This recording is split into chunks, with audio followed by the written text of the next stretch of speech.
I pleaded guilty. March 1813, Drogheda Court, Louth County. The judge, or as he was so often spoken of, the learned judge, sentenced me to 7 years. Transportation. Maybe if he had to work as a clerk for Messrs. Grangler and Hughes, he would have pocketed a bit extra here and there himself. The shame's on them. Don't trust your bookkeeper to look after your funds if you don't pay him enough to survive on. I did what I had to do. There were many weeks to think it over on the long journey out here, and no, I regret nothing. New South Wales. I hear it looks nothing like South Wales. Typical English, can't be trusted. Others, they cry for home. Me, I like it here. It's dry and warm and ancient. This land, it tells stories, and I like a story. Arriving in Sydney town, I was assigned to Captain William Campbell. English, but good. Gave me my place in Parramatta to live in. I worked hard for him. A ship owner and trader, and that is the business out here. Everything comes by ship, including every man, woman and child. Except the native people, of course. They know something we don't know. I see it in their eyes. Things changed for me when I met with Father John Terry. He was appointed by the British government, no less. When he landed here in this place, Father could not believe how we Catholics were treated. No mass, no baptism, no last rites. A truly heathen place. English must think we'd give up our church, reject Rome and follow them. Well, they're wrong. They often are. When my assignment ended in 1820, I spoke with Father about my mission.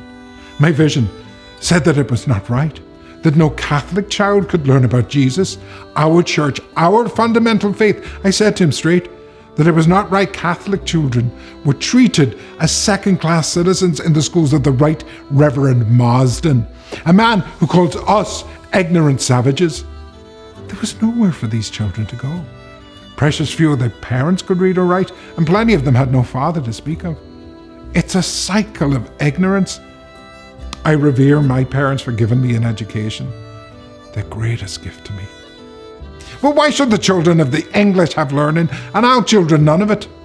I'll always fight for what's fair. Father John did all he could, spoke to those in charge, ruffled some feathers.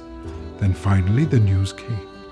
I would receive rations from the government store in order to establish a school for the education of Catholic children. Me, a teacher. Father had nothing to give me, but he walked with me faithfully along the way. And now my school, here in Hunter Street, has been open these 6 months. All are welcome.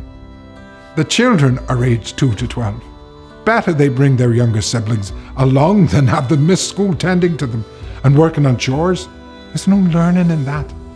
Today I have 31 students, boys and girls. Educate a girl and their children will thrive. 7 of the children aren't Catholic, and that's fine by us. It's a Catholic school for all, not a school for Catholics. And that's the way Father Terry and I want it. We're here for any child who wants to learn, and believe me, they do. I couldn't be prouder of them. I tell them that they will never regret learning. If we ever want to show the English what we Catholics are capable of, we must match them, step for step.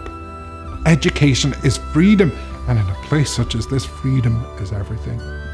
We will make our own future, our own stories. I did what I had to do. I can only imagine what the learned judge would think of me now. What do you think?